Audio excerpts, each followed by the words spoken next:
Hello everyone, कैसे हैं आप सब लोग। आज एक बहुत इंपॉर्टेंट टॉपिक के बारे में मैं बात करूंगा। ठीक है, so let me jump to the agenda of the today's class. Okay, what is the agenda. तो आज हम लोग बात करेंगे why most of the students failed in GATE. Why most of students fail in GATE exam. ठीक है, बहुत सारे स्टूडेंट्स, जो मेजोरिटी ऑफ स्टूडेंट्स हैं वो फेल क्यों होते हैं, और डायरेक्टली इनडायरेक्टली सिर्फ 1% स्टूडेंट्स ऐसे होते हैं जो कुछ अच्छा गुड कॉलेज ग्रैब कर पाते हैं। ठीक है, बाकी स्टूडेंट्स नहीं कर पाते। तो what is the reason of that. देखो, सबसे बड़ा और सबसे जो मेजर रीजन मेरे को समझ में आता है, जो मेरा एक्सपीरियंस है, जितना मैंने समझा है चीज़ों को, उसके हिसाब से मैं आपको बता रहा हूँ। बहुत सारे स्टूडेंट्स जो होते हैं ना, वो क्या करते हैं, उनको लगता है कि हम लोग सिर्फ नोट्स पढ़ेंगे, नोट्स रीड करेंगे और कंसेप्ट्स को बहुत अच्छे से समझ लेंगे, कंसेप्ट्स को बहुत अच्छे से अंडरस्टैंड कर लेंगे और उससे हमारी रैंक आ जाएगी। ठीक है, बहुत अच्छी-अच्छी, क्योंकि कुछ-कुछ स्टूडेंट्स होते हैं जो अपने आप को, मतलब कुछ लगता है कि हाँ भाई, मैं तो बहुत कुछ कर सकता हूँ and so on, standard books पढ़ने लग जाते हैं। ठीक है, बुक्स पढ़ने लग जाएँगे या फिर उसके बाद कुछ बुक्स के क्वेश्चंस करने बैठ जाएँगे। इर्रेलेवेंट चीज़ें, इर्रेलेवेंट है, सब कुछ इर्रेलेवेंट है। अगर इस सब चीज़ों और ये कब इर्रेलेवेंट है? अगर आपके पास सिर्फ 1 साल है तो। अगर आपके पास 2 3 साल हैं, जैसे आप फर्स्ट ईयर में हो, सेकंड ईयर में हो, तो मैं खुद बोलूँगा आपको कि आप बुक्स पढ़ो, है ना? स्टैंडर्ड बुक्स को फ़ॉलो करो और एक्सरसाइज़ उसके करो एंड सो ऑन। लेकिन अगर 1 साल है, उसमें भी अगर तुम ये सब काम कर रहे हो और तुम्हारे को लगता है इससे तुम्हारी रैंक आ जाएगी, बहुत बड़ी बेवकूफ़ी कर रहे हो, रैंक नहीं आएगी। ठीक है? चाहे तुम कितने मर्ज़ी स्टैंडर्ड बुक्स फ़ॉलो कर लो, चाहे तुम कुछ मर्ज़ी कर लो, 1 साल है ना, अगर तुम्हारे पास, रैंक नहीं आएगी, इस बात की मैं गारंटी देता हूँ। ये मैं नहीं बोल रहा, मेरा एक्सपीरियंस बता रहा है, नहीं आने वाली। तो इसलिए मैं आपको बता रहा हूँ, बहुत सारे स्टूडेंट्स मिसगाइड हो जाते हैं, बहुत सारे स्टूडेंट्स को ये लगता है कि हम लोग नोट्स पढ़े, बहुत अच्छे से पढ़ेंगे, कंसेप्ट्स को बहुत अच्छे से अंडरस्टैंड कर लेंगे और हमारी रैंक आ जाएगी। बिल्कुल नहीं आएगी। रैंक किससे आएगी? रैंक आएगी पीवाईक्यूज़ को सॉल्व करके और जो आप टेस्ट सीरीज़ देते हो उससे। ठीक है? सिर्फ़ इन 2 चीज़ों को अगर आप ढंग से फ़ॉलो करोगे ना, तो आपकी रैंक बहुत अच्छी आएगी। ऑफ़ कोर्स कंसेप्ट बिल्डअप करने हैं, बट कंसेप्ट बिल्डअप करने के साथ-साथ आपको प्रैक्टिस बहुत ज़्यादा चाहिए। मैं एक एग्ज़ाम्पल से बताता हूँ तब आपको क्लियर होगा। जैसे आपने ऑपरेटिंग सिस्टम में एक बड़ी फ़ेमस प्रॉब्लम है, producer consumer problem. Producer consumer problem ये सुना होगा आप सब लोगों ने। क्वेश्चन आएगा ना पे गेट एग्ज़ाम में, तो वो क्या करेगा, ये वर्ड वो स्पेसिफ़ाई ही नहीं करेगा और सीधा आपको कोड दे देगा और ये भी नहीं बोलेगा कौन प्रोड्यूसर कौन कंज्यूमर, वो बोलेगा P1 प्रोसेस और P2 process. P1 process is trying to produce something and P2 process is trying to consume that thing। और फिर बोलेगा कि किसको पी फुल करना चाहिए, है ना, किसको पी एम्प्टी करना चाहिए, है ना, किसको वी फुल करना चाहिए, किसको वी एम्प्टी करना चाहिए। इस तरीके के क्वेश्चन बना करके आपको सिंपल दे देगा।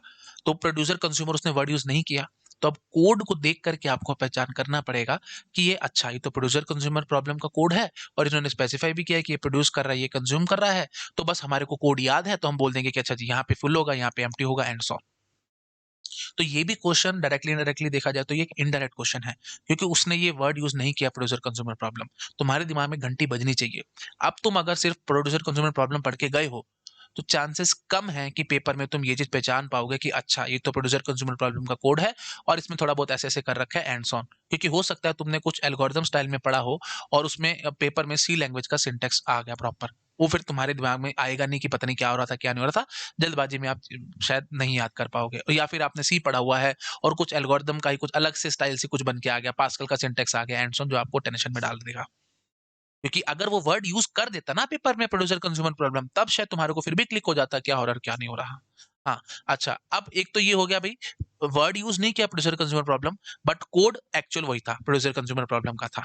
अच्छा, कई बार क्या होगा, पेपर में ये वर्ड यूज कर दिया जाएगा, that is producer consumer problem. अब अगर ये वर्ड उन्होंने यूज किया है ना, प्रोड्यूसर कंज्यूमर प्रॉब्लम, तो समझ लेना, जो कोड होगा ना, वो कोड एक्चुअल नहीं होगा आपका प्रोड्यूसर कंज्यूमर प्रॉब्लम का। कुछ ना कुछ फेरबदल कर रखा होगा उसमें।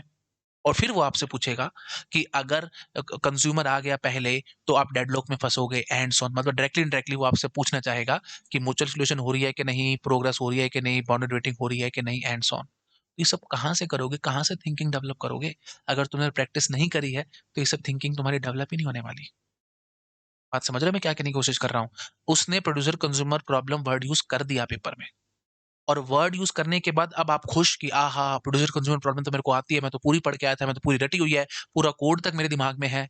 लेकिन जब तुमने कोड देखा पेपर में, वो कोड नहीं था, वो एक्चुअल कोड था ही नहीं, उसको उन्होंने चेंज किया हुआ था। और चेंज करने के बाद थोड़ा बहुत चेंज करके आपसे पूछ रहे हैं कि क्या ऐसे डेडलॉक में आप फंसोगे, क्या आप बाउंडेड वेटिंग को सेटिस्फाई करवा पाओगे, एंड सो ऑन। इसके लिए हेल लॉट ऑफ प्रैक्टिस चाहिए, इस बात को समझो। तो खाली थ्योरी पढ़ पढ़ के तुम सोचोगे कि नंबर आएंगे, रैंक आएगी, नहीं आएगा। इसलिए मैं स्ट्रेस देता हूँ, पीवाई क्यूज करो, और अच्छे से जो भी आपके ये जो यू कैन से जो टेस्ट सीरीज है उसको बहुत अच्छे से दो। जहाँ पे भी एनरोल हो, मैं ये नहीं कहता, जहाँ पे भी एनरोल हो, जो भी आप दे रहे हो, एटलीस्ट उसको ढंग से दो, और पीवाई क्यूज को बहुत अच्छे से सॉल्व करो, और जितने कर सकते हो ना उतने करो। मैंने अपने एक्सपीरियंस में यहाँ तक देखा है, 1995 में जो क्वेश्चन आया था ना, उसका कंसेप्ट देखो, क्वेश्चन एग्जैक्टली रिपीट नहीं होता। 1995 का जो क्वेश्चन आया था, उसका उसका कुछ ना कुछ कंसेप्ट रिपीट करके पेपर में आ जाते हैं कई बार क्वेश्चन, तो इतने पुराने पुराने भी आ जाते हैं। ठीक है, तो ये मत करो कि सिर्फ 10 साल के ही करूंगा या 15 साल के ही करूंगा, जितने मिलते हैं, जहां से मिलते हैं, कर लो। ठीक है, तो आई होप सबको समझ में आया होगा मैं क्या करने की कोशिश कर रहा हूँ। तो ये जो प्रॉपर गाइडेंस मैं आपको दे रहा हूँ, ये गाइडेंस कोई नहीं दे पाता, जिसके कारण रादर अगर दे भी पा रहे हैं तो आपको वो मिल नहीं पा रही है, जिसके कारण आप लोग फंस रहे हो। ठीक है, तो आई होप आपको ये वीडियो अच्छे से समझ में आया होगा, और आपको क्लियर हुआ होगा। डायरेक्टली इनडायरेक्टली मैं इस बात पे स्ट्रेस दे रहा हूँ, गेट में क्वेश्चन डायरेक्ट नहीं आएंगे, ट्विस्टेड आएंगे, ट्विस्टेड आएंगे। तो वो ट्विस्ट खोलने के लिए आपको ताकत आनी चाहिए, और वो ताकत कैसे आएगी, बार बार क्वेश्चंस कर करके आएगी। ठीक है, खाली नोट्स पढ़ के ये बात नहीं बनने वाली। It's as simple as that. I hope सबको समझ में आ गया होगा मैं क्या कहने की कोशिश कर रहा हूँ। ठीक है जी। चलो, अब 1-2 मिनट में मैं आपको अनअकैडमी के बारे में बता देता हूँ। बुनियाद बैच मैंने स्टार्ट किया है भाई, डिस्क्रीट मैथमेटिक्स मैंने स्टार्ट किया। अगर आप मेरी पर्सनल गाइडेंस चाहते हैं, जिस तरीके से मैं आपको गाइड कर रहा हूँ, अगर आप चाहते हैं कि पूरा साल आप मेरे से प्रॉपर गाइडेंस लेते रहें, तो आप कोड लगा सकते हैं खुराना सर, KHURANASIR। और ये फिर मेरी जिम्मेवारी हो जाएगी कि आपकी रैंक कैसे आएगी। आपकी जिम्मेवारी नहीं है, ये मेरी जिम्मेवारी है, आपको रैंक दिलवाना। ठीक है, अगर आप मेरे हिसाब से चलोगे, रैंक जरूर आएगी। और पूरी टीम है हमारे पास, है ना, बहुत सारे टीचर्स हैं, और बहुत एक्सपीरियंस टीचर्स हैं जो आपको सब टीच करेंगे। ओके, ठीक है जी। और ये 2025 के लिए है, जनवरी 18 से मैंने डिस्क्रीट मैथमेटिक्स स्टार्ट कर दिया है, 2 क्लासेस हो चुकी हैं ऑलरेडी। उड़ान बैच की भी वही बात है, 2 क्लासेस हो चुकी हैं, 8:30 बजे से मैंने स्टार्ट किया है डिस्क्रीट मैथमेटिक्स। तो अगर आप एनरोल कराना चाहते हो, कोड लगाओ खुराना सर, जिससे मेरी पर्सनल गाइडेंस आपको मिल पाएगी। ठीक है जी। ओके, ये यूएसपीज हैं उड़ान बैच की। और अगर आप AIMT देना चाहते हैं, अगर आपको देना चाहिए, है ना, 2022 को नेक्स्ट AMT होगा, आप उसको जरूर देना। उससे आपके काफी हद तक कंसेप्ट क्लियर हो जाएंगे, पता लग जाएगा गेट का लेवल क्या है, आपका लेवल क्या है, और टाइम कैसे मैनेज करना है। सबसे इंपॉर्टेंट चीज है अभी टाइम मैनेजमेंट, वो आपको आएगी PYQ से। ठीक है, प्राइस हाइक हो रहा है भाई, अगर आप एनरोल कराना चाहते हो तो जल्दी जल्दी एनरोल करवा लो। ठीक है, और लगा सकते हो खुराना सर। ठीक है जी। Okay, thank you so much, bye bye. Video अच्छा लगा प्लीज लाइक करना, अपने फ्रेंड्स के साथ शेयर जरूर करना। Bye bye.